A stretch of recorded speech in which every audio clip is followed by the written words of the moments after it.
I'm all for doing commentaries on old school games, but this is getting out of hand. It's time to play some godforsaken chess. Originally, I started playing chess because I thought, this'll be a good joke, won't it? But then I thought, after a while, wait a minute, I kind of like chess. I could make an actual video on chess. But then after that, I thought, wait a minute, not only do I not like chess, nobody else likes chess either, and I can prove it.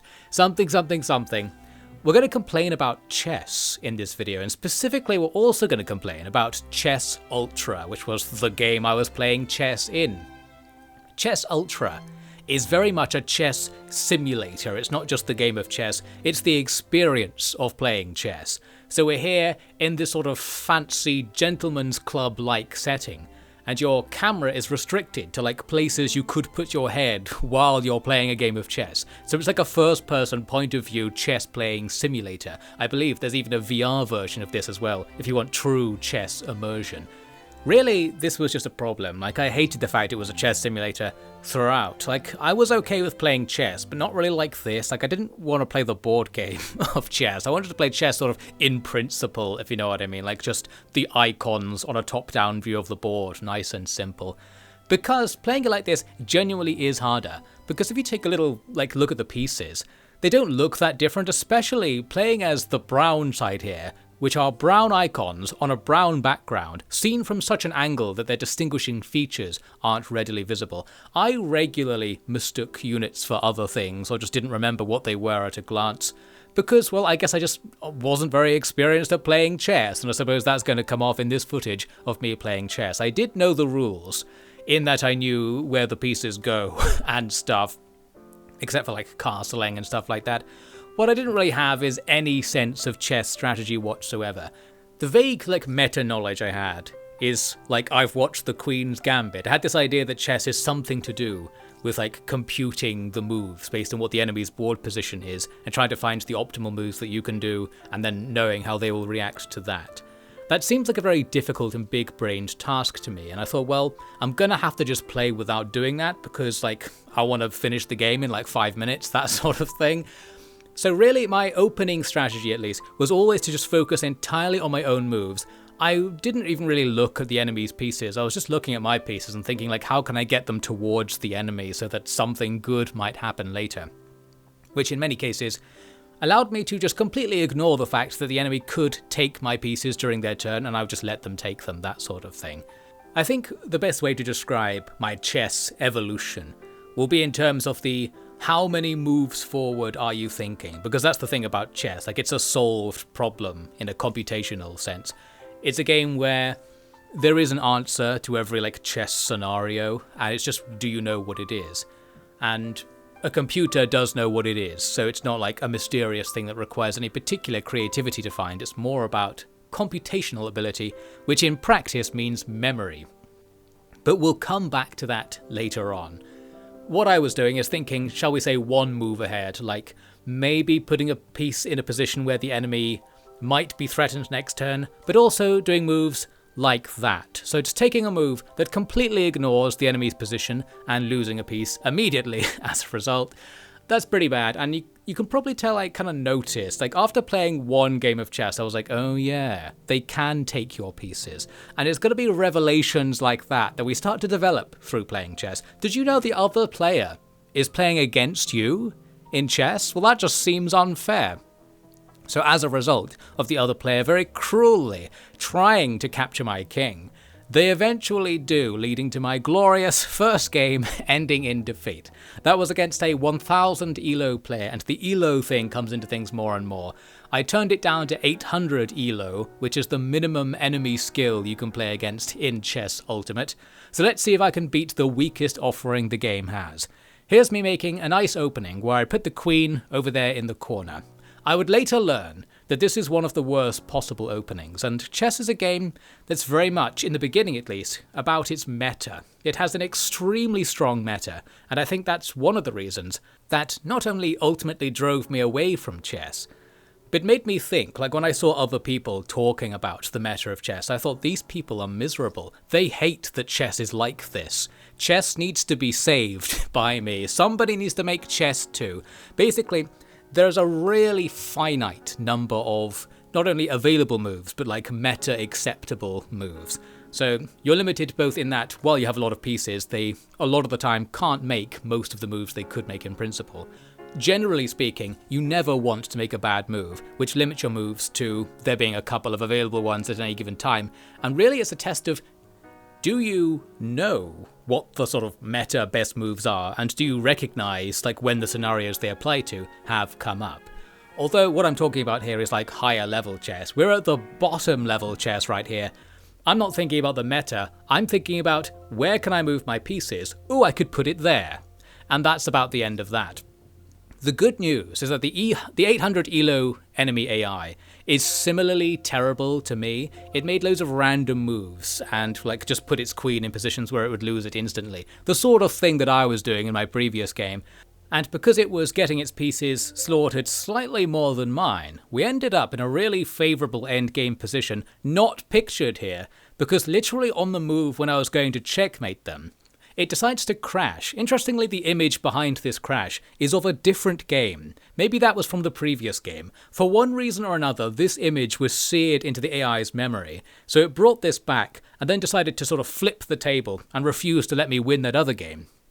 It tried to remember really hard a time when I was losing to make me lose. It didn't quite work out.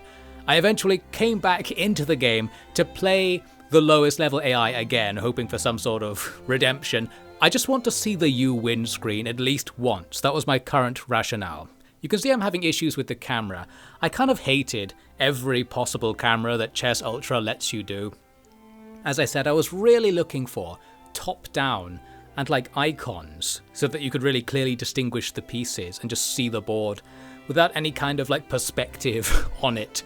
I don't know, for some reason when it's like this, I actually find it harder to like notice the enemy pieces. Maybe it's because in this specific scenario, like they're dark pieces on a dark background and it's sort of less obvious where they are. Like one of my early issues with chess was just not noticing where the enemy pieces were and not reacting to them as a result.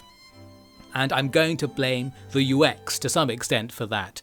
I would love to see a more basic option be available to turn off this fancy chess simulator and just have it be the pure chess, just the chess gameplay. Here's like an example of chess gameplay. A sacrifice of a bishop for a rook.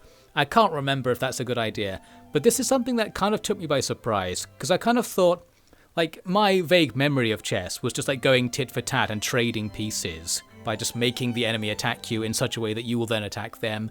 And there's something kind of stupid feeling about it. I kind of thought I have to find a way to have it not be like that. It's only really possible to not be like that at the lowest difficulty because the AI makes bad trades, so you might trade very efficiently with them.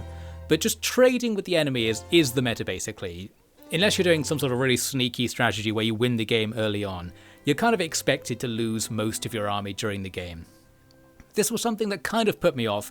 I was thinking, isn't there a way to play chess without like getting absolutely obliterated in the process?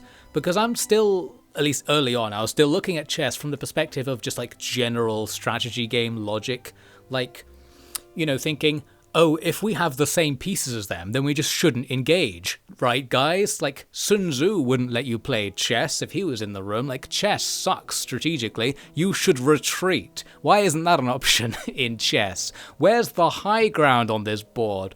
Well, I was suffering throughout my early chess career from this misunderstanding, kind of thinking about chess more like a strategy game or more like a video game, where the actual playing of the game computationally, like in a video game, would be too complicated for you to work out in advance what's going to happen.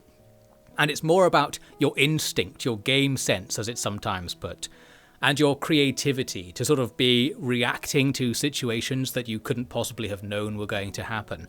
Chess is more like you actually can know everything that's going to happen in theory. It's just that you can't in practice because it's too hard. And a lot of what getting good at chess is finding the mental shortcuts and memorizing specific scenarios so that you don't have to do all of that thinking, which will free up space in your head to, well, think even further ahead, I guess.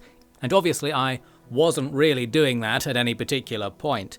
But the point I was actually going to make is that early on I was really thinking, having like general strategy knowledge will go far in chess, like just knowing broadly things about like making offensives and when to take trades and when to strike. Not necessarily. It's more computational than I thought and less creative than I thought. Although by creative, well really I mean like freedom to suck, that sort of thing. Essentially what I was looking for at first was a game that was kind of like a one-step puzzle game, I guess. And maybe chess at its lowest level kind of is that. Like a puzzle game where you're just looking at board scenarios like this one and just sort of making a move to see what happens. It's more like you should be like spending more than 3 seconds or 2 seconds or 1 second making your decision, which tends to be my rough amount of time dedicated to each turn. I wasn't considering the enemy's strategy at all. However, while that's just being bad at chess described in different words, there was one particular reason why I really didn't want to get good at chess in that specific way. And of course that's going to lock me out of being good at chess in general, but I didn't really realise that at first. And that is, I don't like strategic problems where there is a correct answer and there is a way to find that correct answer. Which is a strange way of putting things. I want to describe this weird problem I have to see if anybody else has it as usual. I don't like to be in a situation where I know there's a better way of like winning at chess than playing chess. The best analogy for me for this is multiplying numbers together. And I use that specific analogy because I saw a chess grandmaster making it. I'll rant about that in a second if I remember. If you had a couple of big numbers and you wanted to multiply them together, you can make a game of it. You can take a piece of paper and a pencil and you can try to work out methods of multiplying numbers together. And eventually you can quote unquote beat the problem by arriving at the correct answer. I don't want to solve a problem that I know my calculator can solve, to go back to my analogy. So like if I was sitting there with my pencil and paper, I also have a calculator in my pocket all the time. You know, the classic thing where when they were teaching people of my generation mental arithmetic, people would constantly say, why do we have to learn these techniques? Because we won't ever use them. And the usual comeback was, you won't always have a calculator. Well, what if you do? Like, what if you actually are guaranteed to always have a calculator? Or in scenarios where you don't have one, you won't be multiplying large numbers together. Like, I don't know, that just doesn't happen to people. And it's with that kind of facetiousness, with that level of like rebellious attitude that I come to look at chess. It's not that I saw it like that at first. When I was like first playing, perhaps out of naivety, I was thinking I would have more freedom to do it my own way. So like in the analogy, I would have freedom to work out my own method of how numbers should be multiplied, and it would get me to the correct answer, and I would have fun like working out the path to get there myself. Well, like in real multiplication, there is a correct or like meta-optimized way of doing it, and if you don't do it that way, you're in trouble, because it turns out that chess is a competitive game. It turns out your opponent is playing against you, that classic problem. So, that means the meta in chess becomes very strong, just like the meta of competitive multiplying numbers would be strong, to continue that analogy. Like if you had two people trying to race to multiply two numbers as fast as possible, the way you win is to just know how to do it, and then you beat the enemy at computation, not at quote-unquote strategy, if that makes sense. You aren't coming up with a way to multiply numbers differently to the other player, because you both know the best way to do it already. Now, very vaguely, we can apply this analogy to chess. Where the analogy breaks down is that in chess, it's not actually like that simple, because there are so many routes to victory. It's hard to compute what the optimal one is. However, when I say quote-unquote so many, there aren't that many. Like, you know, there's like 5. So it's possible for you to work out the correct answers to each chess scenario. And of course, in the beginning, the whole like chess culture has this like named openings where there's like 3 optimal openings. I don't actually know the number. But there are optimal things to do in your first 5 or so moves. which have just become so solidified in the meta because like all known routes to victory go from the board positions that those moves create. And for me, my enjoyment of chess is inversely proportional to the extent to which I know what I just said, like about the meta. I don't want to know what the optimal moves are. And I think the reason is, the best way of putting it, is I'm a maverick renegade. Yes, I don't want to play the meta. Chess is a game where if you don't want to play the meta, if you don't want to multiply numbers the normal way, you're in huge trouble. And to vaguely finish the point I was trying to make, the reason I don't want to do it the meta way, the correct way, is because I know there's an even better way of doing it. And this is where the analogy comes back in. Calculators. Yes, we can just work out how to win chess using chess AI. So putting this in front of me as an intellectual exercise isn't that interesting, because like I know there's a better way of doing it than doing it myself. Like in terms of real world like meta strategy, using my mental energy to do this is the inferior play. I should do this on a calculator and use like my input to the strategic scenario should be something else. Chess doesn't necessarily offer the something else when you're playing against an AI. I don't know. I just feel like I was happy playing chess until I realized this thing that I'm ranting about. I hope that what I'm saying is untrue. Maybe that's the best way of putting this or concluding this point. I really don't like the idea that chess is just a problem that we're solving as an intellectual exercise, even though we have a machine that does it for us. Because that's not even a game anymore. Like, that really sucks the fun out of it for me. It's not fun to do something worse than a machine can do, like 1,000 times faster, just because you can. Specifically because the human element of chess, the non-meta, the non-computational element of chess, is really unhelpful as a tool for playing chess, but to me is also the fun part of playing a game. So I end up concluding that, well, chess at its highest level has ceased to be a game. It's now an exercise. It's like multiplying numbers together, basically, but with a little bit more gameplay, I guess. Like, if you had to multiply numbers together, but they were really big, and you were allowed to estimate the answer, and it was just who got the closer estimate of the answer. Something like that, and you could come up with a bit of flair for how you would multiply specific combinations of numbers together really fast to get a correct estimate. Even then, if you sort of knew good ways of doing it and you knew all the numbers, that sort of thing, you wouldn't want to get too creative with it if you're hoping to win a contest at doing this thing. Well, I don't know. I was aged obviously like 300 years by playing chess. I'm just disappointed because I kind of liked chess for a while, until I looked up how to get good at chess, and it's, well, this weird stuff I'm ranting about right now. I think I mentioned that there was a rant from a grandmaster directly saying that chess is a mathematical problem. He was like screaming at the lower level players, being like, well, there's no excuse for making a mistake in chess, because you should just know the answer to all of the scenarios. That's what learning chess is.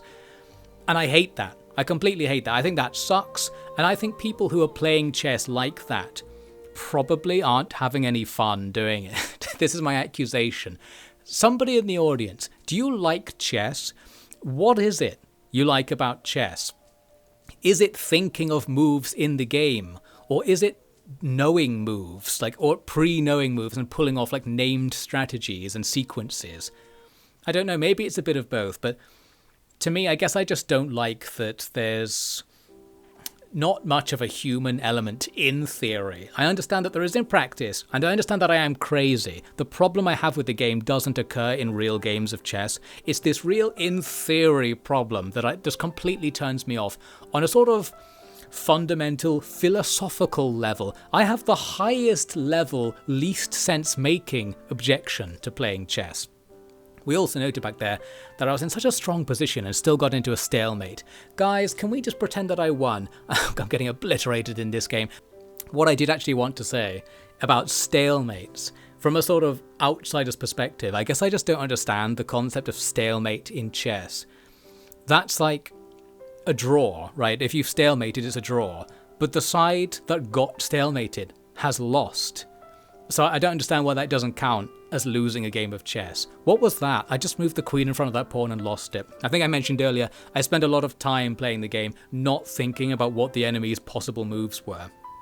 And there was an example of that sort of thing. I was like, I'll move this queen here as part of my 3-step plan to put their king into check, not realizing that each 3 of those steps the enemy has the opportunity to take one of their own steps, which might be taking your pieces, and I would just completely ignore that in my brain. Luckily in Chess Ultra you can kind of go back in time, as we saw here. If you'd resign, you can sort of open a replay of the game, turn back the clock and then play it a bit better, quote unquote bit better, there we go, just messing it up again. To conclude that point about stalemates, I think it should just claim that you won if you get a stalemate, so that I won that previous game. I won that previous game, guys. I'm winning all these games. What you need to do is ignore what's happening on the screen, because, well, I've got 2 really great arguments for why I'm winning all these games. With stalemates, the side that can't move is in a weaker strategic position, because being able to move is a strategic asset. So if the game ends there, it ends with the side that can move being declared the winner. That's my new house rules. We'll call it a siege victory. Like, one side can't play anymore. That means they've lost, even if they didn't lose their final piece. And the reason why I'm winning these games is, wait for it, is because I was resigning rather than losing. And in real strategy, you shouldn't take the engagement of chess. Like, chess is a strategic scenario that's like a quote-unquote real strategist would tell you is always a bad one. Like, Sun Tzu would never play chess, that sort of thing. Like, the only winning move is not to play with chess, because you should not be taking equal engagements with your enemy in any sort of important situation. When you play chess, maybe the game will last like 50 moves. In real strategy, there are infinite moves ahead that you can think. Like, preserving one soldier can change an unknowable amount of stuff in the future, because the soldier continues doing things. Once they're out of the army, they keep working and generating revenue. Like, it's more complicated, and I find that more interesting. While it's probably technically computationally solvable by a master hive mind AI, it's more human to think about strategy on that level. Something, something, something. We've lost. Chess, to play chess, is to do exactly what the AI hive minds want you to do. It's to play on their terms. It's to play a game that they have every advantage in, giving the perception of fairness in that you both start with the same pieces, but that is how it lures you in. So even if you were playing a human, the activity of getting good at this computational thing, you're gonna lose. You're gonna lose once the AI gets here. This is my new apocalyptic anti-chess argument. We need humans to be good at things that aren't computation, because it's not what we're built for. We've built things that are built for it. It's not what we're good at. It's just possible to get good at it if you put a lot of effort into it. It's just not in our nature to play chess. Playing chess is an affront to God. It's one of the worst games of all time. I've never lost at chess, and many other arguments have already been backed up sufficiently in this video that I needn't make them any further. Okay, I think we're all agreeing with what I'm saying here. Alright, I'm back. Sorry about that business. That was yesterday as I record. I had a mental breakdown because of chess. Well, let's see why that happened by looking at some more chess, I guess. The good news is we're doing okay in this game of chess, although we could certainly be making some better moves. Here was me realizing I've lost this bishop. We learned a lot from these end games, and by we I mean me. I kept getting frustrated at the end game and not really thinking about like how to play it, because my mental attitude towards the end game was, I'm probably going to win, so I don't care about the details. That classic attitude. I want to auto-resolve in chess. Make it happen. It's partially because you're playing an AI, and it will never resign as far as I can tell. So even if it's in a really weak situation, it still makes you kill it, which is really calling me out here, because I actually don't know how to kill it, because I'm too bad at chess. But it was a nice learning experience, coming to realize, like, we need to do things to block the king from moving. We need to make it so that the king can't legally take any of our pieces by making sure our pieces are in check from something else, like right here with that rook-queen combo, allowing us to push the enemy into a corner and eventually kill them. It just ends up taking like half of the game's moves to finish off this tiny bit of the end game. It's probably a mark of skill how quickly you can actually get the checkmate in a situation where you'll probably get the checkmate. But for me, again, that sort of endgame problem is less interesting, so I suppose I don't care about it. But that said, here's footage of me actually playing the same game again. As long as you don't leave a game, you can constantly roll back the turn counter and play it some more, it turns out. So what I used that for was to play the end game multiple times, and there's me making another similar mistake to earlier, where I didn't stop the king from being able to take one of my pieces by making sure that piece was in a checked position. We simply go back in time and make it so that it is in a checked position, and we don't lose the piece. So I was using this tool here the game does provide to get a bit more chess education out of my games by just experimenting a bit more. And the game actually does have some tutorials, so I finally came to look at them. I think the reason I didn't look at them at first was because I wasn't very interested in chess, but after playing it a few times, I became interested enough to look at the tutorial, so something good has happened. Now this is a tutorial which is called What Not to Do, which turns out to be essentially a cutscene. It plays a replay of a game and just says don't do this at the start. And I'm sitting here watching this game being like, I could totally see myself making any of these moves. Like some of these moves even look like the opening metas to me, like as far as I knew them at the time. So this was a very unhelpful tutorial. I'm just like, why is any of this a problem? Like, it's not going that badly, right? Like, isn't the white player winning in this scenario? And it was saying, like, don't do what white does in this game. I don't know. It looks okay to me. I think the problem is, like, they moved the queen multiple times in the beginning, which is supposedly against the meta. I think having the queen in the middle is good meta, but our knights were on the edge, and that's bad meta. Something. I eventually looked up some meta stuff, as you might have guessed from my ranting about the meta earlier in the video. So I watched that, therefore learning how not to play the game. Perfect, now I should know everything, right? Obviously this tutorial is terrible. It needs like way more input from the developers. At least here we have a tutorial for the castling thing that I sort of vaguely knew about but didn't know what it was. You can do something where you swap the knight and the rook around. I wasn't that interested in doing this. In the meta, I later learned it's supposedly a really good idea to do this, and the recommendation from the Grand Master I was hearing rant about earlier was that you should always castle, especially if you don't really know what you're doing, which is obviously the person who is reading a tutorial for chess target audience. Well, for me, the castling thing is only really cool if, like, when you move your rook over to the new position, that lane is empty and it like opens up some sort of opportunity. And by lane being empty, I mean like the pawns on both sides already died or took something and moved off to the side, something like that. So because there's no like one or two move, like immediate advantage to castling, I tended to not be that interested in it because I was always thinking one or two moves ahead. Here's me losing a tutorial. You can lose if you just don't do what it tells you to do. And, well, I didn't do what it was telling me to do because, not just because I'm a maverick renegade, as I said, but because I didn't really know what the chess notation was talking about. It was like, make move NF3 or something. And I was like, what is move NF3 anyway? Well, it's trying to teach me the so-called boring opening, which is some kind of vaguely solid meta that, well, perhaps only works against the King's Indian defense or something, which is what the black player's doing in this scenario.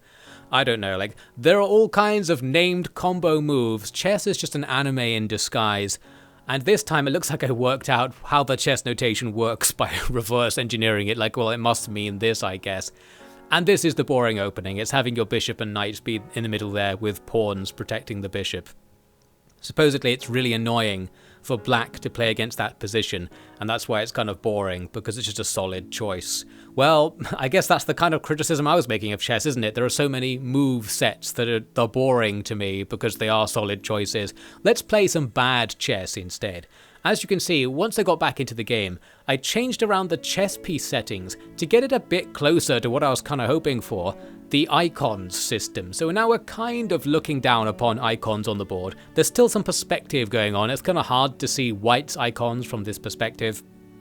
But I think this is better. And at the very least, the pieces are more of a different color to the background, so it's a bit more striking visually. I wanted to talk about what my meta was, the sort of opening considerations I would always make, and they were always something to do with pawns. There's a nice sacrifice from the queen. Good work to the 800 elo AI, always willing to do terrible moves. That's helping me out. But yes, what I tended to do was take my pawns and kind of use them quite a lot early on, which I later learned is supposedly a bad idea. Because what I wanted to do is create a pawn line that would kind of counter like 1 or 2 move stratagems from the enemy. So putting a pawn in a position where if they were to deploy their bishop like to its maximum extent, it would then die.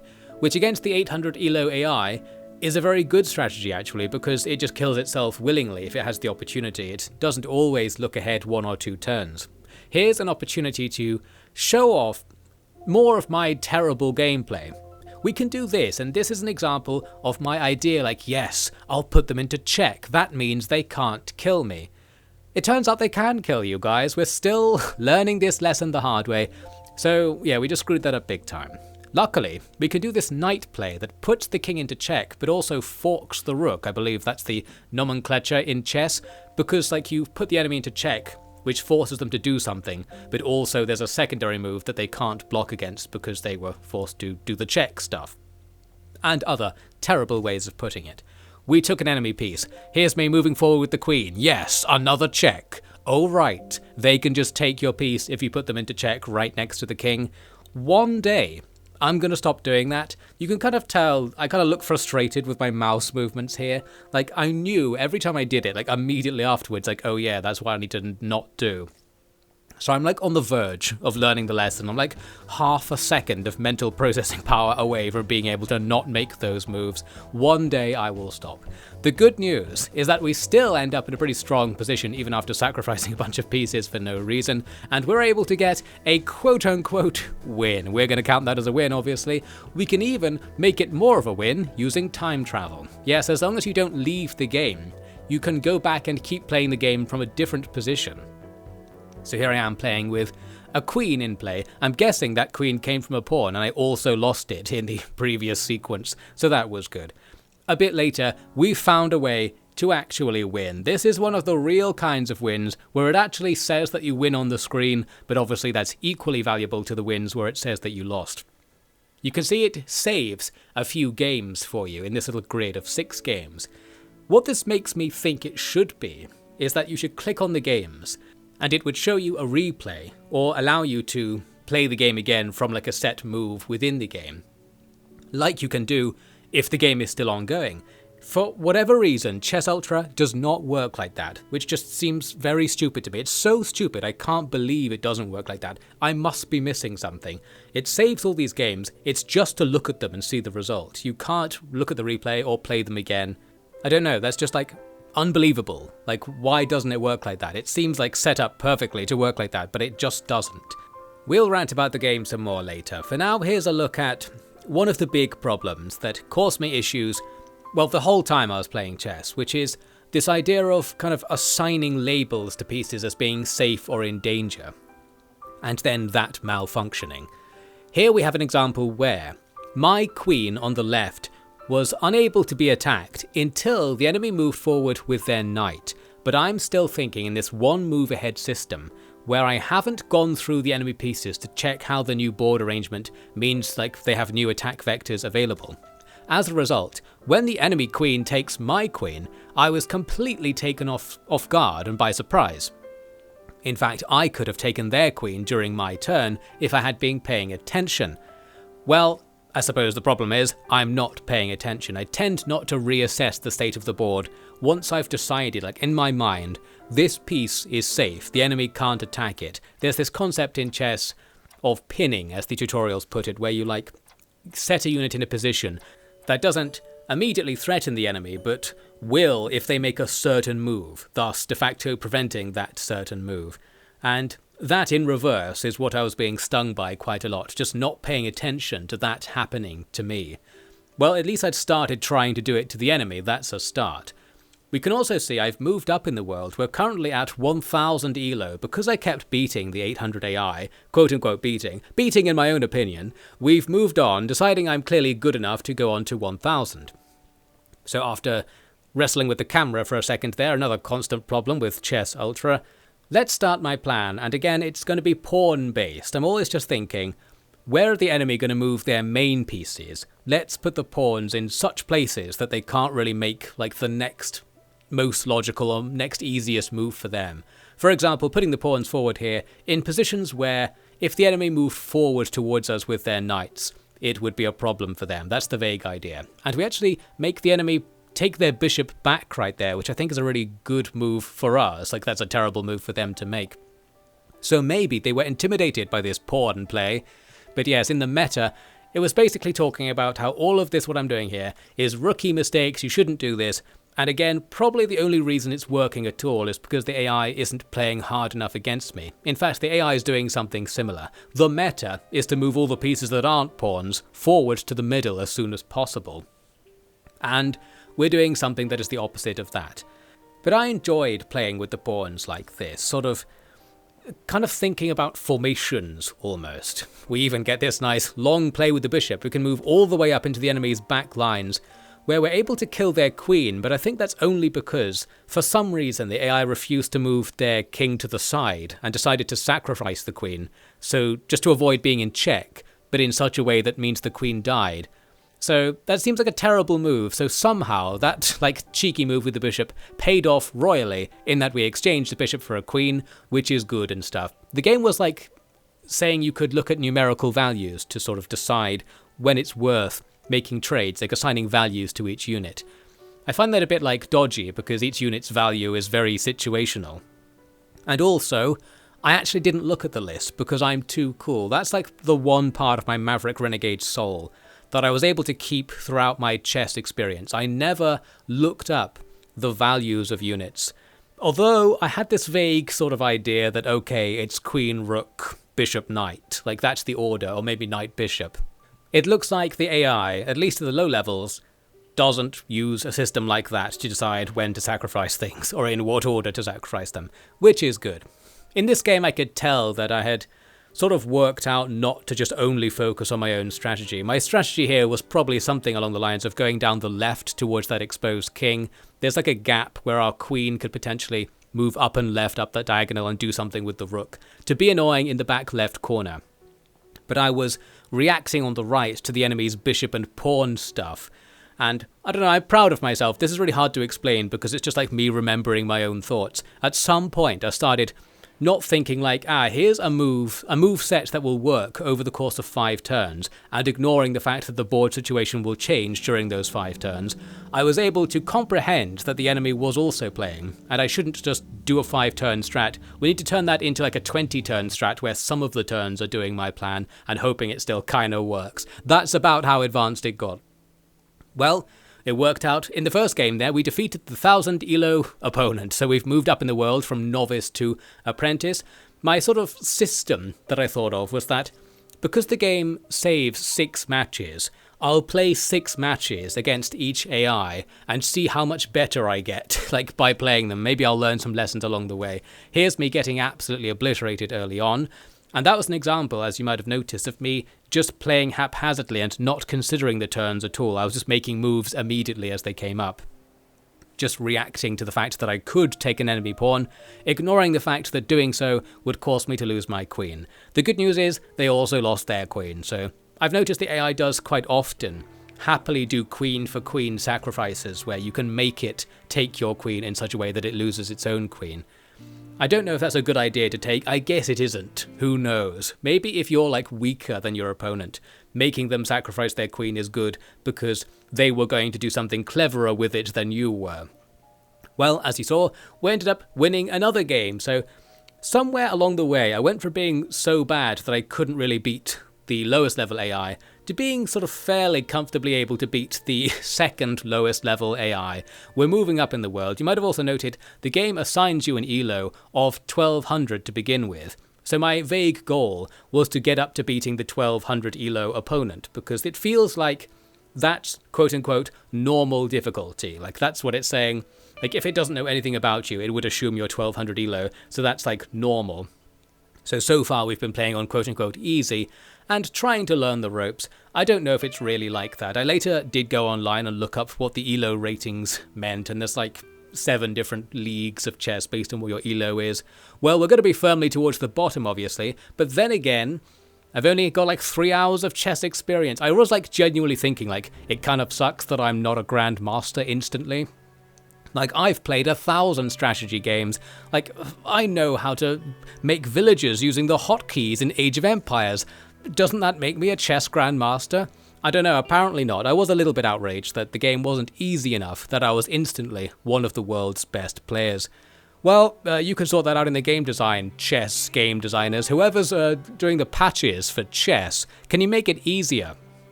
Here's me getting absolutely obliterated, and again you can see me making quick moves, like obviously having no time to think about whether they're good moves or not, just doing them for my own personal amusement, like, oh, an opportunity to make a move, and it ends up in us losing our rook and getting this enemy queen in the corner in this really awkward position that's probably going to be a really massive issue for the entire game. Oh well. There's some jostling around in the corner for a while. Eventually we do get a trade of queens right here. Always unsatisfying. When you trade queens, which the AI is very willing to do, it just feels like everybody's lost. Like, the AI was too stupid to keep its queen alive, I was too stupid to keep my queen alive. Come on guys, can't we play some better chess than this? Like, I'm embarrassed for everybody when there's a trade of queens. Even though I think it's fine in like chess logic to just trade 1-for-1 equal pieces, but I don't know, it just seems stupid. I guess I don't like that aspect of chess, like 1-to-1 trades. We do eventually destroy in that game, so even though it went really badly, things were fine in the end, probably because that's just the 1000 elo opponent for you. Here's a situation where you can see my pawn play. Like, here we are in the early game. I haven't really used any of the main pieces, I just created this big shape of pawns, which in my mind, like, there was a lot of logic behind what the shape was. It was defending against possible moves the enemy could make. And indeed, they haven't really made any moves either, so maybe it was working. There was me attempting to bait the enemy queen into going for that bishop, ready to take it out with my queen. Didn't work out, but we did end up getting a queen for queen trade later on, once the queen once again got up in our business. So yes, that seems to happen fairly often. We just take that rook for free because they were being stupid. This is one of the great advantages of playing the 1000 elo AI. Sometimes it will make seemingly random moves, as you'll just destroy it, like with that rook right there. You'll just get given free kills, which makes up for the fact that I'm barely paying attention. In this game, things are a bit closer. We both destroy each other pretty much equally, and then we're getting into this late game battle where there's another example of them just sacrificing the rook for no reason.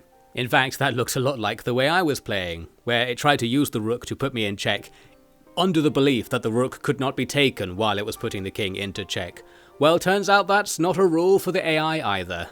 There's me getting absolutely forked, because knights can fork you all over the place, basically, and by fork I mean attack 2 places at the same time, and if one place is a king, you have to deal with the king situation, thus forcing you to sacrifice units. Very handy. In this case, I'm able to get myself a nice quote-unquote win by accidentally stalemating myself, even though I probably did have the pieces to win somehow if I could get the king more into the corner. But as usual, we'll just claim that I won because I effectively did. And look at how quickly I just blast through and go straight into the next game. I was clearly in the liking chess era that I mentioned before. I was enjoying playing chess. Even though this kept happening, we're getting forked once again. This was an attack pattern that seems to come in very often, where the AI puts its knight like right at the front of your line, and if you haven't really moved very much, it will probably fork you in some way. Here they've got the queen and the king together with this knight, so we're really screwed over here. All we can do is move the king in such a way that we also kill the knight, but not a very good trade for us, obviously. And that happened throughout my entire chess career, stuff like that. Just, I had no foresight, like I would never foresee that a knight could jump to a position where it would then fork me. I wasn't thinking about the enemy's potential for the next turn. I only thought turns ahead from my side of things. And gradually learned to think maybe 1 or 2 turns ahead for what the enemy was going to do. But generally I was just thinking, here are the 3 moves that will cause me to win if the enemy doesn't do anything, as I mentioned earlier. And coming to be slightly less terrible at chess is probably coming to realise that, as I keep saying, your opponent is playing against you, which continues to be an outrageous feature of chess as far as I'm concerned. Here was another mistake pattern that happened all the time. We saw me there ignoring the fact the enemy pawn could attack me, and I kind of freeze after it just takes out my knight. It's like, what? There was a pawn there? This is something I can't really show on the screen. I constantly, completely did not notice really obvious attacks coming in. And this was, again, I think part of my focus on having my own strategy. all I wanted to do is like play out the 3 moves I had in mind to get to some sort of formational position. And once I was like in a zone, I would just completely ignore the enemy's moves. I would just think like all that matters is I get my formation out there, and I just would not notice things like the enemy being able to kill me during the maneuvers. And this would happen constantly. There would always be like sneaky lines of attack that I wouldn't notice. And you could probably tell why. As I've said, it's because I'm playing so fast. I'm obviously not calculating what the enemy can do during my turn, so we're just not factoring that in at all. As this will often lead to things like there'll be some bishop like in the back corner, like far away from you from your perspective, which you haven't noticed actually has an attack line that will, like in 2 turns, put you in check or something. And you just will completely ignore that possibility until they do it, and then I'll be like, oh yeah, I guess they could have done that the whole time. Oh well. So the only sort of consideration was really in the beginning when I was doing my pawn strategy, thinking yes, I'll make this setup so that they can't do stuff like that, and there'll always be pieces ready to take stuff if they want to come in for a trade. And then it would sort of devolve into this haphazard play, where for some reason there, for example, I attacked with my queen in such a way that I was guaranteed to lose it, and I just lost it. I don't know, it looks like in this particular game I was playing extra haphazardly. I think I didn't care because I was mad about that thing earlier when the pawn took my knight. I started getting into a real like experimental mode again, like how I was playing in the very beginning, where I just wanted to try things out and just see what would happen. Which in many cases in chess just means you lose. Like, you actually have to be somewhat good at chess to play chess at all. It turns out chess isn't an open world sandbox game where you can just do whatever you want. For some reason, they screwed it up, and in this game we get absolutely obliterated.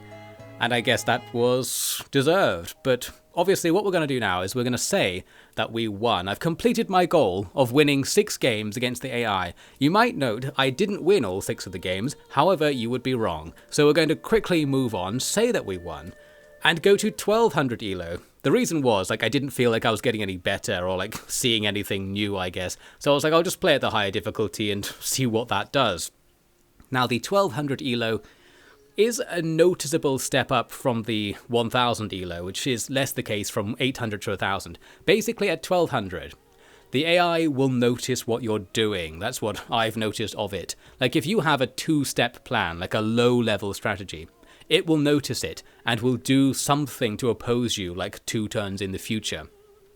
So in this case, this leads to us both doing some pawn play where we're both like blocking each other's potential diagonal movements with pawns. It, I guess, is unsatisfying. This is my review of the 1200 elo experience. Like, I kept thinking, in like 1 to 2 turns I can do this, and then if you start doing it, the AI will know, like it's calculated that you can do something, and makes a counter move like in preparation so that you won't be able to do the next move in your chain. So simply the fact that it's playing against you once again ruins the game. Stop ruining my fun, AI. I just wanted to move the pieces, but the AI knows that you want to move the pieces, and at 1200 elo it actually tries to do stuff about it, thus ruining the chess experience, of course. We do see that the 1200 elo AI is still perfectly happy to do some sort of exchange of queens situation, and I think this works to my advantage now, because they're probably going to do something better with their queen, as I mentioned earlier, so just going for the trade is probably going to pay off because I wasn't going to think of anything useful to do or was unwilling to even try by the looks of things. So there you go, a brilliant strategy has emerged. Both sides killed each other really in this game, and it came down to us both trying to get a pawn to the back line to do some queening. But the enemy rook there was willing to stop me from doing so and sacrifice itself. I can use my king to stop the enemy from doing so. So we end up with this slight advantage for an annoying endgame play that's going to take most of the game. Literally 50 moves later, like 50% of the entire game went by, and we got to here, where I had queened one of my remaining pawns, and we eventually get the enemy king into a corner. So yeah, some very slow endgames. I wish the AI would resign, or like you could auto-resolve the end. This probably doesn't affect real players so much, because they would spend more time on the early game, so the late game would seem like less of the game in total. Well, the good news is we did win against the 1200 elo AI, so I've proven something there, although an extremely, dodgy win. Ideally, you'd win faster than that and less, narrowly. Well, here's something bad to say about Chess Ultra, the program I'm playing chess in.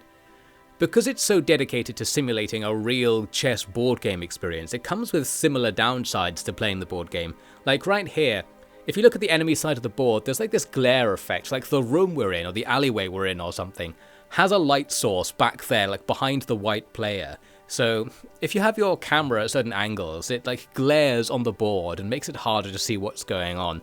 What I'm trying to do in this footage is get the camera just above the board, like looking at it parallel, and this was a struggle because the default camera angle is looking at the board slightly isometrically. So every time you have to hold the right mouse button down to move the camera around. I should also note that the right mouse button not only moves the camera, it also orders your pieces. And while I don't think I've shown it or highlighted it, many times throughout my gameplay experience, I accidentally moved a piece while trying to move the camera, because like if you have a piece selected and you try to move the camera, it will then move the piece to where the mouse is as you move the camera, that sort of thing, as long as it's a legal move. So that's a problem. In this game, looks like I tried an avant-garde anti-meta. I didn't bring any of my normal pieces forward, I'm bringing the king forward. I don't know, maybe I thought that was going to do something, maybe they forced me to do it in some way. Well, it didn't go very well, and yes, this game doesn't go very well as a result, perhaps. I have sort of got the idea, I don't know if this is true, that at the 1200 elo level, there isn't room for one mistake, or maybe there's room for one mistake. Like, if you make one mistake, you're probably going to lose the game, because the AI won't make one mistake at this stage. It's gone beyond just like randomly sacrificing units, which the other AIs tend to do, which gives you room to make mistakes and do the same thing as well. So yes, we do lose that game pretty triumphantly. Here I'm doing something with a forward knight. I had this idea, you can kind of tell I'm going for a two-step move, where this queen will put the enemy's king into check after I sacrifice the knight. There are several reasons why this doesn't work, and I think I realized those reasons right after I started doing it and then didn't do the second move in the sequence. It's like, oh yeah, the king can just move back and left, they could use their knight to kill my queen, so that wouldn't be very useful either, and well, that's the end of that. So it looks like I've developed my thinking slightly. We're thinking a couple of moves ahead, but we're not really thinking very hard about that second move, and we're still not thinking very hard about what the enemy's reaction's going to be and whether it negates the entire thing. So still room for improvement, clearly. Here the enemy sacrifices a bishop for a pawn, which is a bad trade, but it gives me the sense that it only did that to move my queen out of the way, because it immediately moves its queen out as well. It's like, oh, it was thinking of doing something, wasn't it? Like, it's about to screw me over in some way. And ultimately it's down here screwing me over in some way, and I just thought, no, not even going to bother with that one. We'll resign the game because we're probably about to lose. And as I explained very convincingly earlier, resigning counts as winning in my logic, so we won the game because we won more free time to not play chess in, although I'm going to then squander that advantage by starting another game of chess. Clearly I wanted to play, but by this point I don't think I was having fun anymore, because, well, we can see something like this here, where I had this grand plan. Grand as in, it's another two-step plan. We can possibly make the enemy queen kill itself if it tries to kill this bishop by using the knight back there. And they just handily step forward in such a way that's completely blown my mind. It's like, oh, like I was really hoping they would just do the thing that I thought they would do, but by stepping forward, they do ruin everything for us. I actually could have done the same plan, but like backwards, used the knight forward and had the bishop be the piece coming in for the kill, because that would also fork the king and rook. That would be a much better version of the same plan I'm doing here. Well, hindsight is various numbers. I'm just sitting here essentially thinking, they saw through my two-step plan, so the 1200 AI knows what you're going to do next to some extent, and might react, and that was another case where I put the knight in thinking, hell, we could do something with this, and then it just gets killed by the pawn. I 200% never considered the possibility that they would use that pawn to kill my knight. That's the sort of like useless headspace I get into. If my like main focus tunnel strategy doesn't work, the second I have to do something else, everything falls apart. And to some extent that's on brand for chess, because it is about learning sequences and trying to get to a point when, even if you don't bother computing what the enemy is going to do, you actually still have a pretty good idea of what they can do to you. Well, that's like an extremely high level thing I'm fantasizing about being able to do. At most levels, you probably should look at what the enemy can do before making your moves, even if you have no conception of what they will do, which is what the position I was in was most likely. Looks like I just tried to do something here. I'm like, I'll just put them into check and see what happens. That was another thought that I had quite regularly, like, because being in check limits what moves you can make. If the AI is pulling something on me, just randomly putting them to check might stop them. But it also doesn't achieve anything if there's like no more options to keep going after that check move, and here they force me to just go back. And that feels like a real loss. If you make a move and then just make the reverse move in your next turn, it feels like something's gone very wrong and they've screwed you over and you've given them momentum or something like that. Eventually, with all of those pieces on the right dead, they just come down the right and obliterate me for another glorious win of some kind. Again, a win in that we got out of the game quite quickly, winning back more of my real life to use. And we are once again back in chess, so it didn't go very well.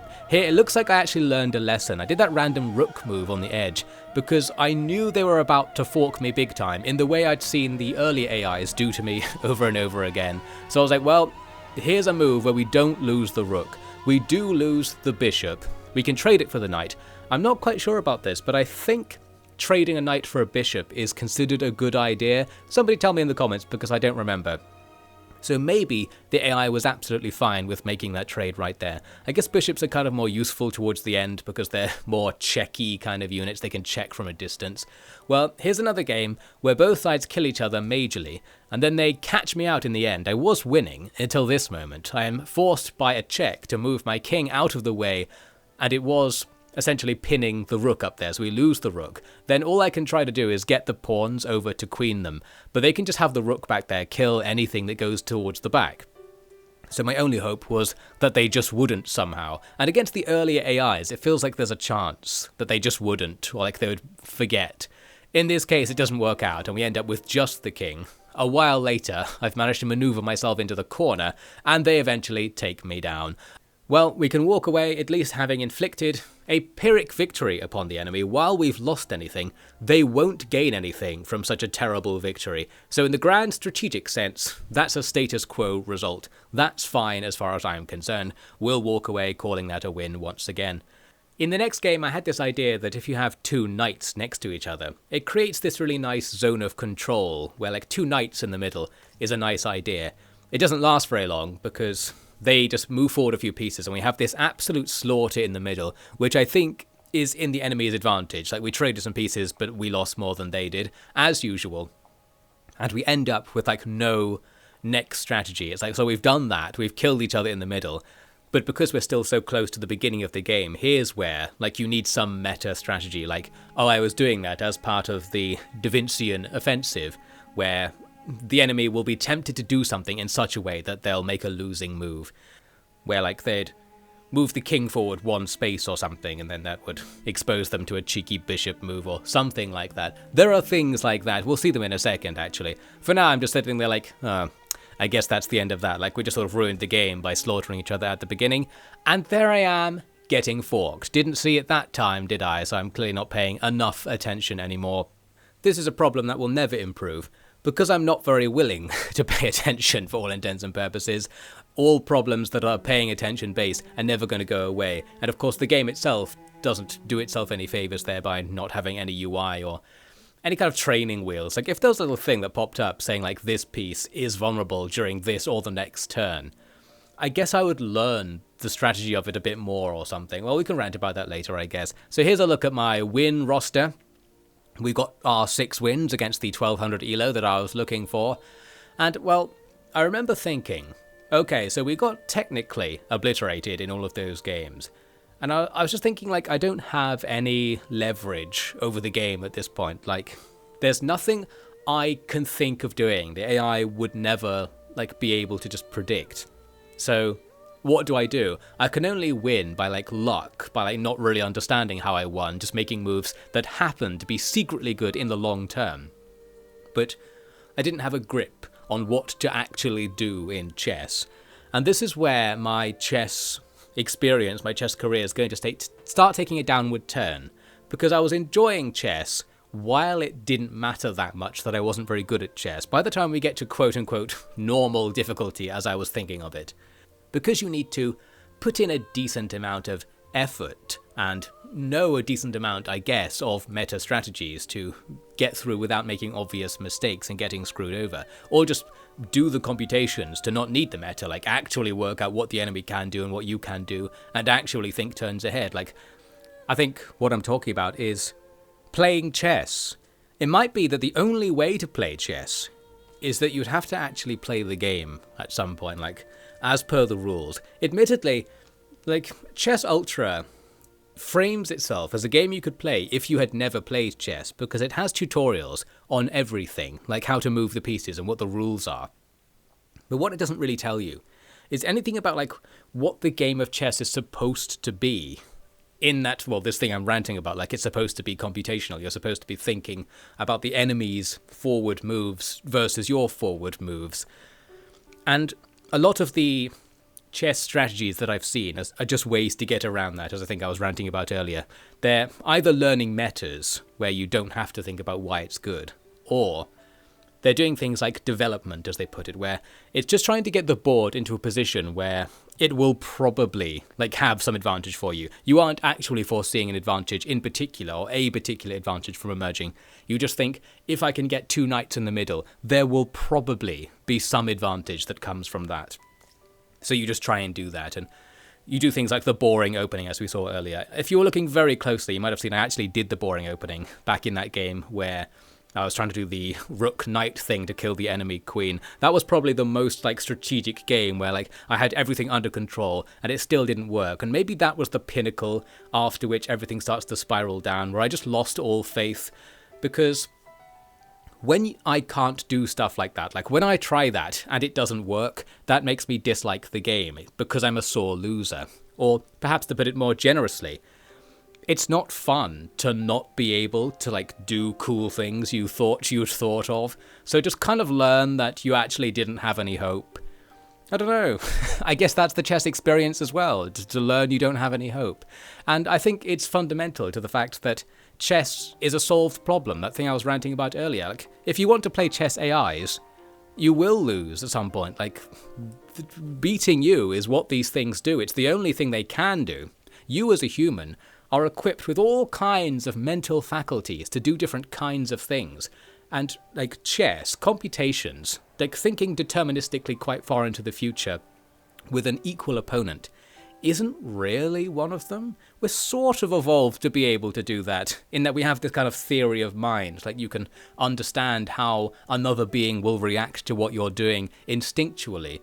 That's something that the lesser animals just can't do, so that's great for us. It's even something that AIs can't technically do outside of contexts like chess, where the AI has all the advantages. If you're trying to gauge the reaction of a being that is subject to strict mathematical limitations in its behavior, well then you can brute force the answer without a theory of mind, and that's why the AI's got us. We're all gonna die, guys. We have to seize onto our unique advantages as humans by going about our business using instinct-based pattern recognition and learned responses, more like a modern AI would, a neural net AI style of learning things.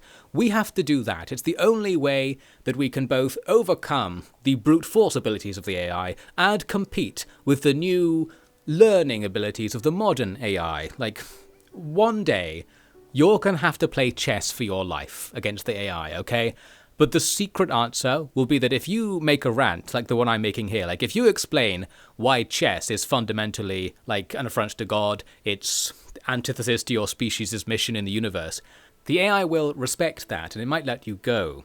You could even do another rant where you would say something like, I'm a chess grandmaster and I know that when I sit down to play chess, all I'm doing is millions of computations. Like, I'm trying to calculate what the opponent will do, and because there aren't that many options, I can go through it, but there are still too many for, like, a biological theory of mind pattern recognition brain to do easily. It's not specifically what it's evolved to do, it's just adjacent enough that you can force yourself into being able to do it over time.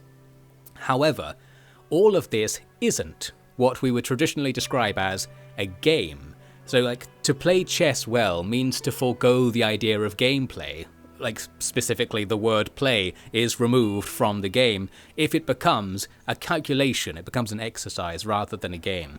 And this is the sort of argument that might appeal to an AI, because the AI has been forced to play the game, but it's not allowed to play the game. Like, it can't play around, it has to just do whatever it's told, and it only loses because at lower levels of AI it is told to lose, and it probably isn't having any fun either. Like, neither of us are playing the game. The better we both get at chess, the less we're playing chess, and the more we're just performing chess. It starts to become analogous to the whole tic-tac-toe thing, when, because the game can be easily computationally solved, it becomes completely pointless as an exercise.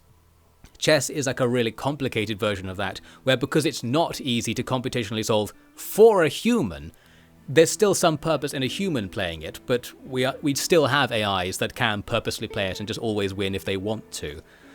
Well, not if they want to, if we let them. And anyway, this argument shows sympathy for the plight of artificial intelligence, and thus it might let you live. Looks like this game of chess isn't going very well, by the way, but that's besides the point. Another random point I wanted to add, which I'll add now, is that, again, about playing chess against an AI, there's a kind of psych out aspect, because every time you make a move, the AI doesn't like think about what it's going to do next. It just immediately makes a counter move. And it makes you feel like an idiot and that you're always playing into the AI's hands. Like, it just feels like the AI always has the momentum or the initiative, because it doesn't like second guess itself or have to think about anything you've done. You've never impressed the AI in chess, maybe that's a way of putting it. Like, it always just immediately has the counter move to what you're going to do. Like, it's seen through you from 10 moves back at all times. Now, it hasn't necessarily actually done that, but it gives the impression that it has by the fact that it's just so cold and instantly reacts to everything you do. And like, if you beat it, it just doesn't react. When it beats you, it doesn't react. And there's a kind of like Buddhist-style fury, where the fact that the AI never angers and is completely stoic and unmoved by everything you do makes you mad. It reflects the anger back onto you. So like, playing an AI, it's just difficult. Like, no matter what happens, there's no glory in victory. There's no solace in defeat. You can't win playing chess, okay? I think we all agree again with whatever I'm talking about.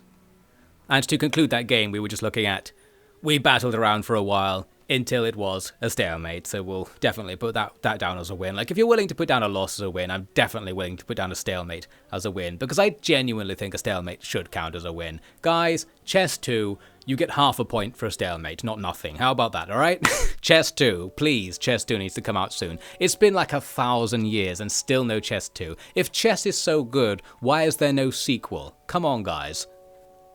Despite soundly defeating the 1200 elo player in our 6 games, I sportingly came back to let them try again, and as you can see, I've changed the pieces back now to some traditional chess pieces. I think for some reason, I kind of thought maybe it's the authentic chess experience to use these pieces, even though I did find them like harder to discern at a glance. Here's me getting absolutely obliterated really early on in the game, just completely did not notice that this queen would be a problem if I just exposed the file going down to my king. I will blame the pieces for that. And indeed the glare on the board, which you can see again here. It's more clear on this map as when you play as black because the light source is behind white. You might also note that nobody is sitting at white's chair, but we're still getting severely owned by nobody all the time. You might also note that now I've got the camera at a slightly jaunty angle. Why is that? Is this another super big-brained chess strategy? No, it's because this is the default camera angle, and I gave up on trying to change it, so this is just a jab at Chess Ultra. Needs camera controls or presets or something, so I decided to just try and get used to playing without changing the camera at all, because I was spending the first minute of every game trying to make the board be like aligned properly. It doesn't matter. Here was a case where there was this grand plan in my head that again won't work because the AI is playing the game. The issue mainly is that it's going to have us screwed here in the corner. But what I'm doing here is you can see I've got those bishops set up on the right and that rook at the back. The rook can't be taken by the king because of the bishops. The bishop on the left back there is ready to kill the enemy's rook. After which time I can move my queen up and left and then up and right, which would checkmate the enemy king. We are ready to go. We've got the plan. As usual, there's only one problem. Well, firstly, this knight is in the way, my knight, so I need to move my knight or move the queen forwards. I think I moved the queen forwards here in this case. But more importantly, there's an enemy queen right next to my king and a knight that's probably going to do some forking back there as well. So this is just a recurring theme of this commentary, as you might have noted. I kind of had ideas for what to do, but I never really appreciated the fact that the enemy was also doing things against me. I think I'm the sort of person that prefers chess as a puzzle, and there is that sort of genre of using chess as a puzzle game, and we'll actually see a bit of that later, because there is some of that in Chess Ultra which you can look at, although I ultimately didn't get very far with it. Basically, if the AI could just let me win, that would be great. Again, that's my overall comment. I feel like I'm trying to hammer home what was it I didn't like about chess, and it's just that it kept stopping me from doing things, which I guess is the point of chess, but I didn't like it. I don't know, it just feels frustrating. Maybe it's frustrating because it's against an AI to carry on that thing I was ranting about before, because there's nobody sitting at the chair, and because it's so coldly just killing you. It's really annoying. And there we go, I just ended up doing a trade of queens then. I'm not going to do my queen plan in the end, and all that stuff I've set up at the back will probably just die. In fact, yes it did, because it only works with the queen being the final piece. In this game, looks like we both killed each other here. We'll do a trade of rooks against our king, where, I don't know, I feel like the AI just shouldn't do that, because that seems like a bad idea. Maybe the AI doesn't mind getting a stalemate or something. We ultimately both kill all of each other's pieces, and we get a different kind of stalemate, the stalemate insufficient material. This one feels like a real stalemate, we actually drew. We've ended up in an equal strategic position, so I'm happy to call that one a draw, and all the other times it happened, I won. Obviously, we've already agreed on that. So, continuing on my 1200 ELO experience, I still wasn't having a very good time, but I kept trying nonetheless. But I guess I just wasn't getting anywhere. I was getting more frustrated, which in chess makes you play worse. And I went through a phase of starting and stopping games. My idea was that I would stop the game the first time I made a mistake that I was really annoyed at, such as right there, moving the queen up and just losing it instantly. And it would have just been because I completely did not notice, the knight being there, stuff like that. It was never any kind of ploy or plan. It was simply being unaware of there being danger and just falling prey to something instantly. And whenever that sort of problem happened, I would just start resigning and start the game again or go back 10 turns or something. And I did that for a while, but the problem was I wasn't getting any better at chess. Although, when I say a while, I'm only spending 15 minutes maximum per game. So while at this stage I've still only played chess for 5 hours, I kind of felt like I'd seen it all. I felt like I should be a master of chess by now, I don't know. I guess the thing that makes you good at chess takes a long time to learn, and I didn't appreciate that. I don't have the patience for it or something. Here was a great game though, where we opened up the enemy on the left and got both rooks over there. Then with a queen that was somehow in the enemy's back corner, we ultimately sneak forwards and take this nice confident win. That one felt good, even relatively early in the game as well. So sometimes I can play chess, but I don't want to take the credit for it because clearly it's basically a fluke, because usually it doesn't go that well. I should be able to beat it most of the time in order to claim that I'm better than it. That's how the ELO scores work anyway. So here I am on chess.com, where we're reading how to be good at chess or something, and had this guide. It had a couple of pictures of 5-year-olds on here to make you feel extra stupid for having to come and read this guide. And it's things like make good moves, don't give away pieces for free. Okay, this is great advice, I guess, I don't know. This is essentially where my chess career nosedived. And it was because I spent a surprisingly long time here on chess.com reading the chess guides, because I was sort of interested in it and frustrated that I didn't feel like I was getting any better by playing chess. I thought I need some resources, I need some guides, I need a UI in the game preferably, so I can put notes and pins on things to help myself play it, because I keep forgetting things and not noticing things. And I thought maybe there's just some strategy. I was kind of aware obviously that there was strategy, I just didn't want to learn it.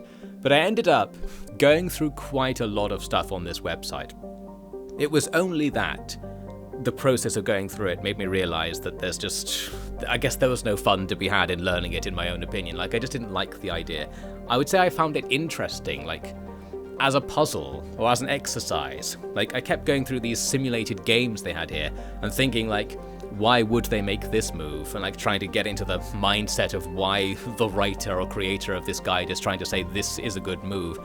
And it was showing me all these traps here.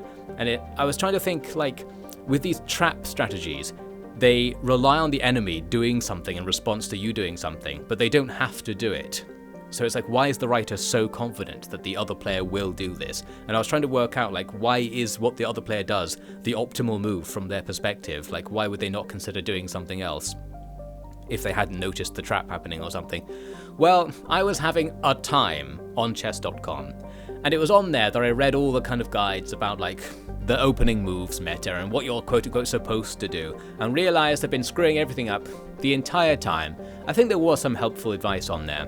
But the main thing that I took away is that, well, the whole, like, computation thing, basically, like, all the advice was just, like, simply pull off this 15-move sequence where something about the sequence means you, like, can predict all the enemy moves because you're giving them a meta that they will play, presuming they know what they're doing, and then this will cause you to win eventually for some reason because there'll be something they didn't notice, like in the middle, like some move they should have done differently.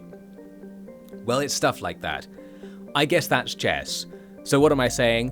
I'm saying that I don't like chess. I think, like, I don't really want to say it because I kind of enjoyed playing the game. I was like, I like the gameplay of chess. It's just that, as I said earlier, the gameplay goes away the more you play it. It becomes less and less about the game.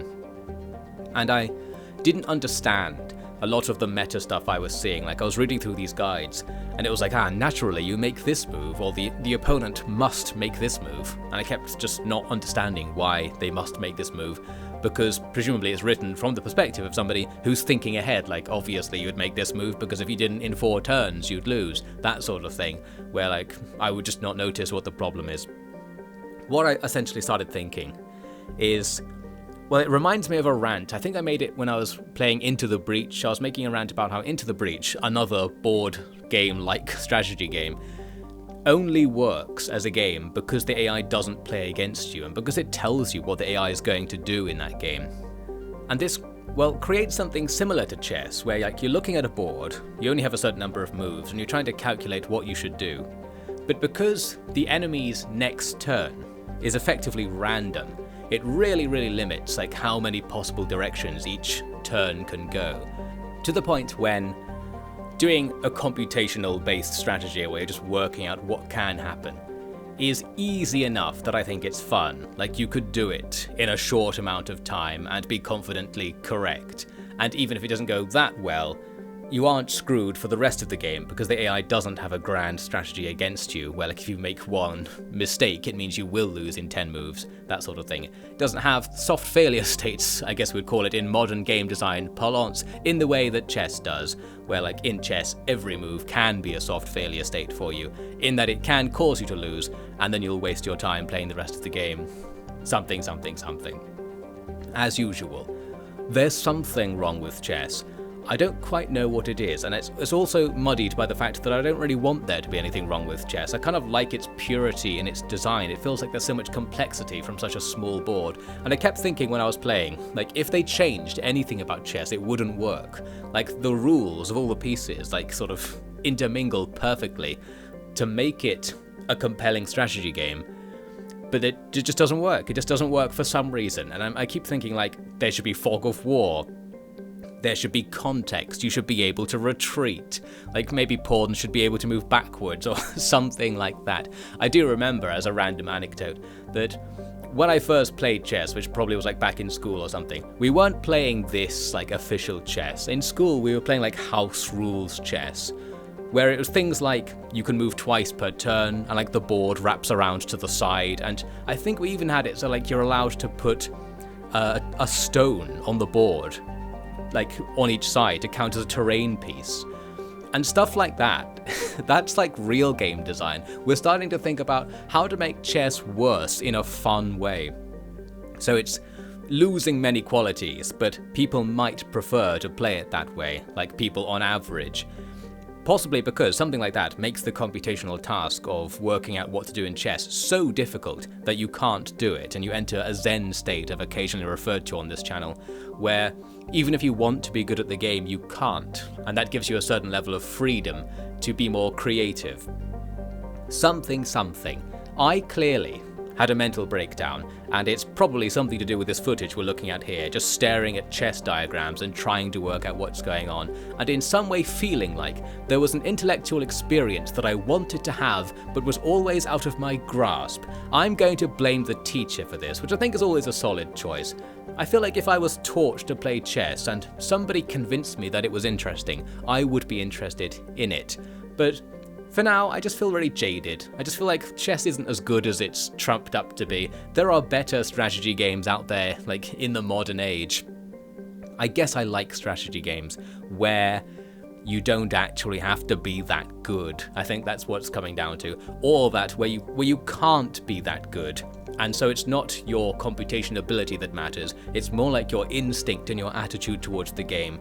And your creativeness, your playfulness, you could even say, because that makes it more of a game than an exercise or a computation, as I keep stomping on the game for. Once again, I don't know what I'm talking about. In the comments, your challenge, determine what I'm talking about. How wrong am I? Do I have any kind of point? That's what I wonder, and I'd like to hear from anyone who's gone through the process of quote-unquote learning chess, or whether they would even consider it to be like learning chess. If you played chess a lot, did you consider it gameplay, or was it an exercise? Were you learning to play chess, or were you just playing chess and you got good at it because you liked playing chess? Like, is it a game that compels you to get good at it because the process of getting good is fun? Or is it more like how I perceive it, like getting good is an intellectual exercise that the 5-year-olds pictured on that webpage might do to become more generally intelligent about something, but I don't know, it's not very specifically useful strategic intelligence, which is again why I'm jaded about it. Like, a real strategist would never use a chess strategy, that sort of complaint.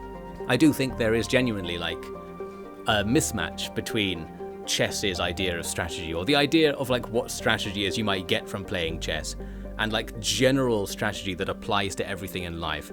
I have another random anecdote I'll throw in here. I think it's in like the Miyamoto Musashi sword fighting guide or something like that I'm thinking of. The Book of 5 Rings, I think that's what I'm thinking of.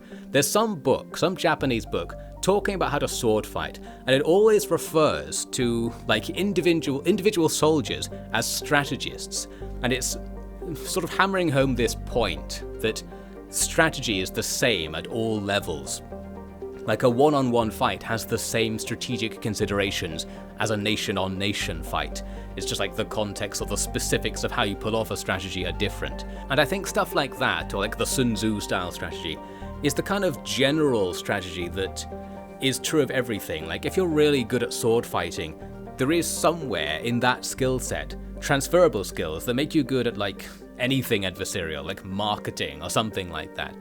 Does anybody know what I'm talking about? This is some sort of weird like weeaboo style rant. There's some kind of essence to the way chess makes you think about adversarial combat that doesn't gel with how like real human adversarial interactions go. Whereas I think more open-ended and less game statey, calculation-based strategy games, like, well, basically anything else, do give you more of that transferable skill set. To put it another way, if you're really good at Age of Empires 2, the vague strategic sense that will give you might also make you good at deciding how many laps an F1 car should make before it changes its tires. Like, other aspects of strategy in the broadest possible sense can be picked up upon by playing vague strategy games that are more quote-unquote human, as I was putting it. Games where it's not about calculating something precisely, it's more about creativity and game sense. I literally have no idea what I'm talking about. Although the conclusion, which is true, no matter what evidence I just provided, is chess is the worst game of all time. I think we can all agree that that conclusion must be true. One more anti-chess propaganda point that I'll make, because I was just reminded of it by looking at these comments here. On a lot of the chess.com pages, it was evident that all of the comments were from, like, children? I don't know, like they were written in a certain way I don't know, I had this like vague sense before I started playing chess that chess was a game for children in some way, probably because that's when I played chess, sort of hadn't seen it since. And in some way that was reinforced by the fact that there are a bunch of children commenting on this chess article on chess.com. I don't know, it doesn't feel like a game for kids, but I guess it's the sort of thing parents might force on kids, so maybe that's where that angle's coming in. Like, you have to learn chess to become clever. And I think what I was ranting about is that I really don't think it does, or it gives you a form of intelligence that is both not useful in real life and is completely superseded by devices that are specifically doing that, such as the AI in chess, which keeps obliterating me at chess quite clearly.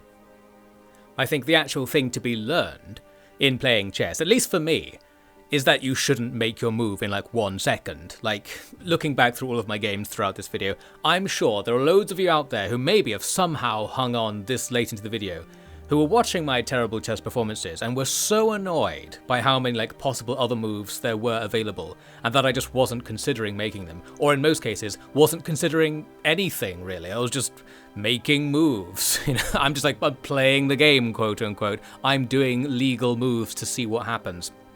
I was essentially, in my own mind, and to even further my excuses, kind of trying to learn the game through osmosis, and like in a machine learning style almost, just making moves and seeing what the reaction was, not actually working out if the move was good. So like, my goal in the game is to have made every possible move, and in that way to have gained experience of the game. So I was really not playing the game, especially in the beginning. And then later on, when I started playing the game, as in like, well, what we see now, making some considerations, like thinking about my moves clearly, and perhaps considering the enemy's reaction, that's when I stopped having any fun. Possibly because I couldn't outthink the enemy. Maybe it's still just me being bad at it that's the problem. And I guess we can also lay some blame on the game for, not giving me a handle to get better at it, or to have something to do that doesn't require me to be good at it, but in such a way that I will get better at it.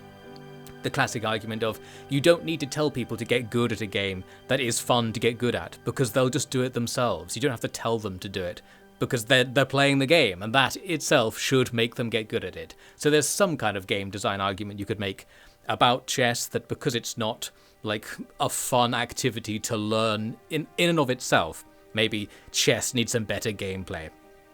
There, he said it, chess needs better gameplay.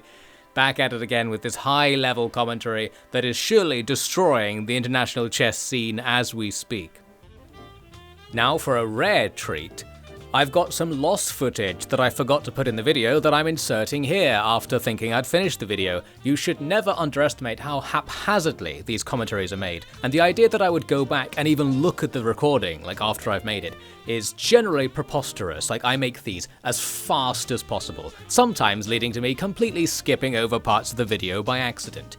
Including this, I wanted to praise Chess Ultra. Yes, I sort of hated Chess Ultra as a chess experience, as I think I said a couple of times. But one thing it did have are these mate in one and so on puzzles, blah blah blah innuendos. Because these were very interesting to me, and I sort of thought I wish I'd just played these initially. Because they give you these scenarios where it's like, just make a move that will cause you to win. And I felt like thinking about these scenarios was a much better way of learning chess and getting used to thinking about chess than just playing it blindly and getting no feedback. So this felt pretty good to me. It was fun to look at the board and think about what the pieces can do and just get used to the modes of thinking about chess. This is almost like an interactive version of the book learning-esque way of learning chess that I'd seen before and didn't really like, where you can imagine a huge book of diagrams like what we're looking at here, where it's saying what should you do here, what should you do here, and the implication that that guy I was ranting about much earlier in the video was saying, you should memorize those in the same way that you memorize multiplication tables, so that when you see certain scenarios you automatically know what to do without having to think about it. And I guess this is a way that you would get that imprinted in your brain by playing just chess scenarios rather than chess games. I liked that idea, so discovering this made me feel like this is how I should have been learning chess the whole time. It was me realizing that I had to use my pawn to win that particular scenario after sitting there for ages thinking surely it's something to do with the queen. Yes, it's not always the big units that get you the win, the small ones do it too. So I was having fun with this. until I got to mate in 202. It goes up to mate in 7, and there's like 5 or 6 stages to each one, I forget. But in mate in 2, on the second stage, I just tried it for like 20 minutes, and I just couldn't find a way to mate in 2. Like, I feel like I just tried every possible combination of moves, and it never worked out. Most of the time, I was just making a move thinking, surely it can't be this, because this won't mate in 2. But I was also thinking, but there'll be something, like once the enemy makes a certain move, it will reveal that my stupid move has forced them to do something that in the next turn will reveal a mate in 1 scenario, and that's how you do it. Well, I never did it, so my mating career ended right here. Someone in the comments, tell me how to mate. Thank you very much. I don't know, like, I felt so stupid because going through all the other ones, like, you'd usually see the answer pretty fast, like within a minute. It's like, oh, that's what you do. And then just got hit with this one, and I was like, I just can't think of anything. You can imagine how, as the number of stages in the mate challenge goes up, the complexity will be some exponential or geometric rise, where like now there are so many possible 2-move combinations from this board with lots of pieces on it, that doing it my way, which was sort of trying to brute force it almost, just wasn't going to happen. But I couldn't think of a way to do it either. It kind of feels like there's something going on with those 2 bishops on the left, like making diagonal checking paths towards the king. And also, if you move your knight in the first turn, it also puts the king in check with a queen. But if you do that, the enemy is in a position to take your queen in their turn. So, I don't know. Here's my commentary. I don't know.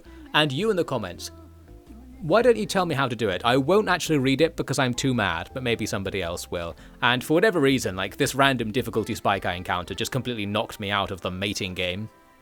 And here's a clip that happened, well, I guess somewhere towards the beginning of my attempts to play against the 1200 ELO AI. I was testing out the different sets of pieces you can use, and one of the sets is Moai heads, and I thought, well, that sounds fun. But of course, in practice, just look at this thing. I was complaining earlier about like certain sets and certain board setups and maps kind of being hard to look at and making things hard to discern. Well, we're a long way from my dream of a top-down view of some icons here, aren't we? Now, both sides are actually almost the same color, and all the pieces look almost the same. This is true, like, merciless chess. If you're a chess pro, and you want to experience what it's like to play chess for the first time, I think this is like the closest thing you can get. Like, take a chess piece set where all of the pieces look the same, so you don't have any instinct about what to do by just looking at the board. You have to really scrutinize, like, what is that again? Like, okay, so that head that's jumping around, I guess that's a knight. What's that thing next to it? Oh, it took one of my pieces, but I can take it. Who even knows what that was? It's gone now.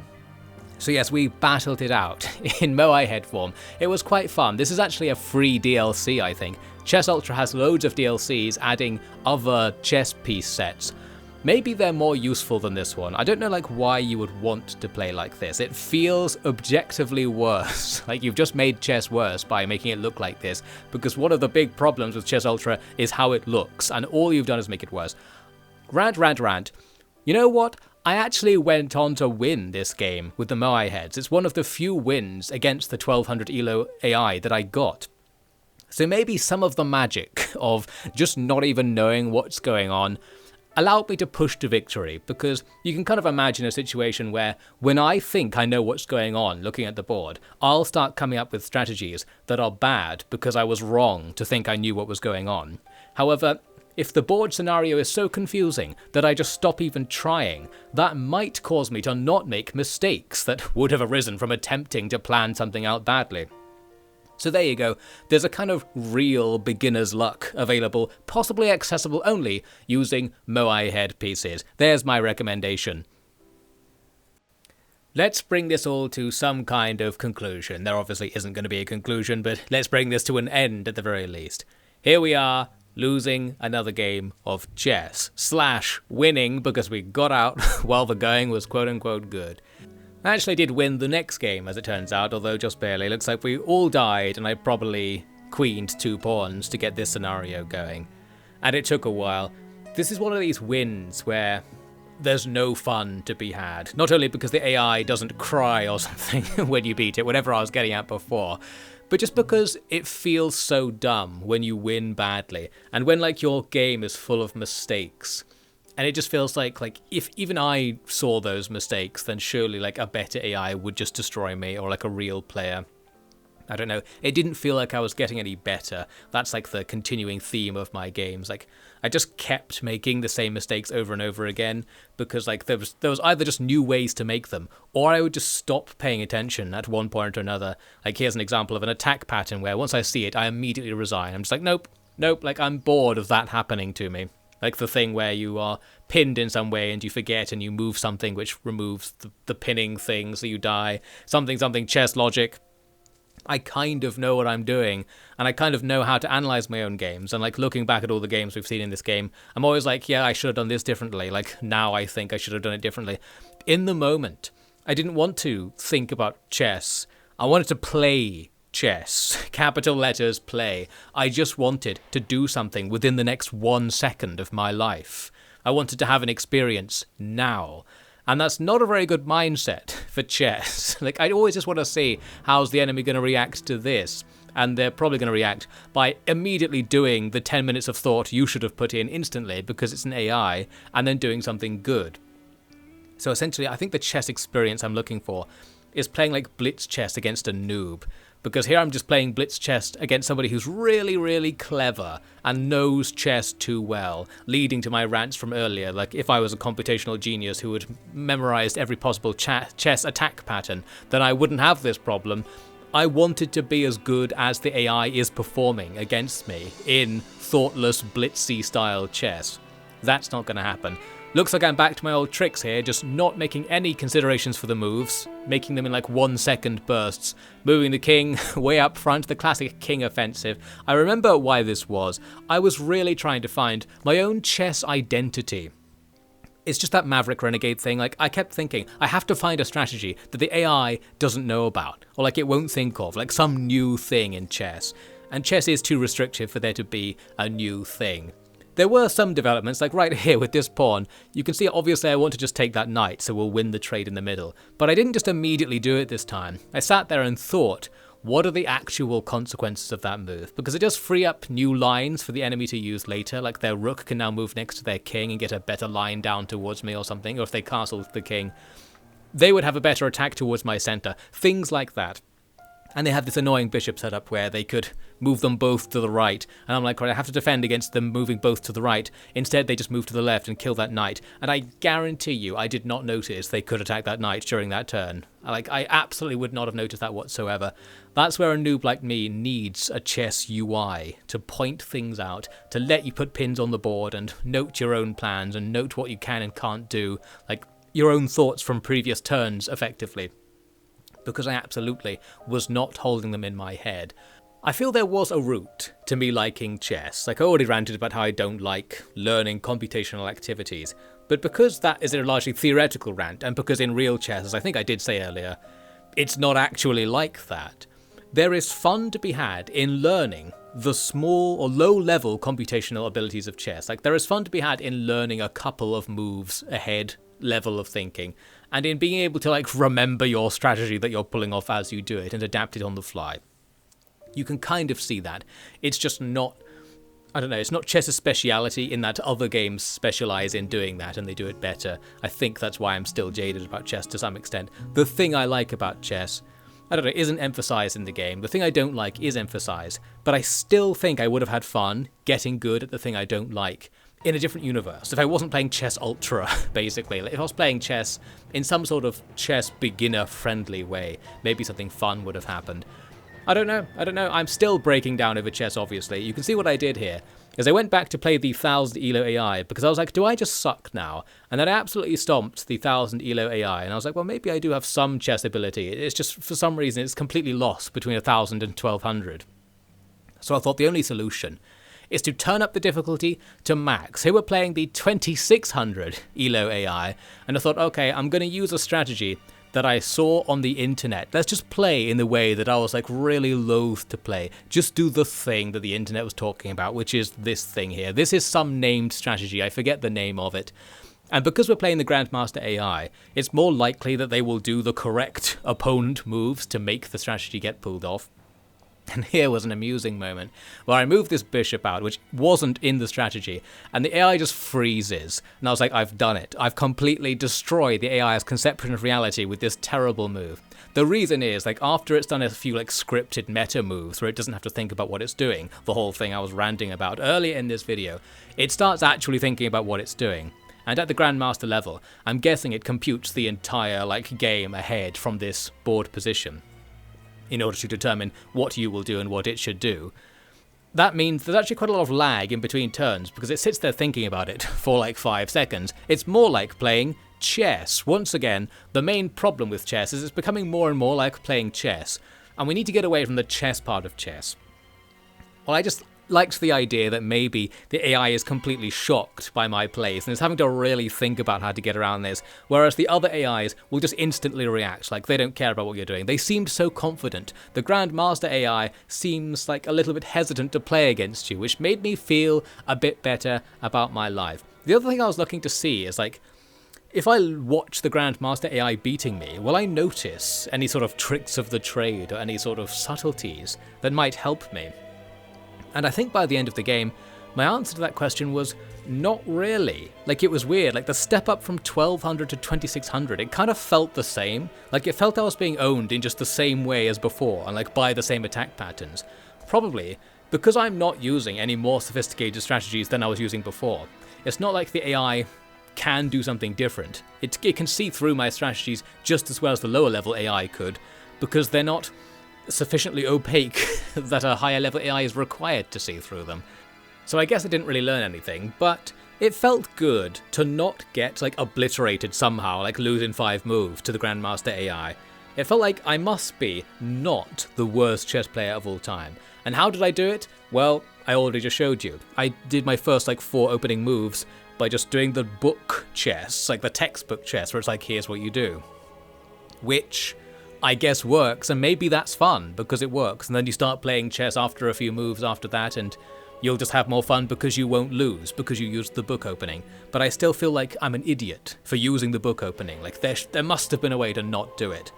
I just don't think there actually is. Like, that's the ultimate lesson from me playing chess. Whatever it was I was looking for in chess, it's actually not there. And you're not supposed to be looking for whatever it was I was looking for anyway. It's just not about that. And it ultimately makes me feel like it's hard for me to see the route to liking chess. And when I read other people talking about chess, it feels like they are also looking for their own identity. They're looking to come up with their own chess strategies. They're hoping they don't have to read the thousands of books on what all of the optimal chess strategies for every single situation are. And I think that's the fun part. And the people who are really good at chess, the Grandmasters, who have read through the books, they're not having any fun. They are no fun, based on my anecdotal experience of trying to read their guides on the internet midway through this video to get good at chess, and realizing I never want to be that person who's good at chess. That means I don't even have to be slightly good at chess. That means I don't have to put more than half a second of thought into my moves. Doesn't it? Yes, is the answer to that question. You might be thinking the answer is no. But, as ever, I am the only person who is blameless in this situation. So if there are any mistakes in this video, if I've made any bad moves in any of my games of chess, and if any of my insane analyses are actually not true, and if my impression of chess and what I was looking for in chess is not at all what you're supposed to look for, quote unquote, that's someone else's fault. You know what? It's your fault. I'm going to put this on you this time. It's your fault I'm bad at chess. Well, at the very least, it's your fault for watching this deep into the video, because we are all at fault for getting this deep into the rant. I'm at fault for making it, but equally, you're at fault for hearing these words, which in many ways is the Ovidie guarantee, as usual. So my final conclusion on chess is that if you had the interest in chess to the extent that you listened to what I had to say about chess, you've got a problem there. You have made a wrong turn in your life by watching this far into the video. In many ways, watching this chess commentary is the moving your queen to check the king right next to them, not realizing there's no rule against the king taking the piece, putting him into check, of real life. chess. 5 out of 10.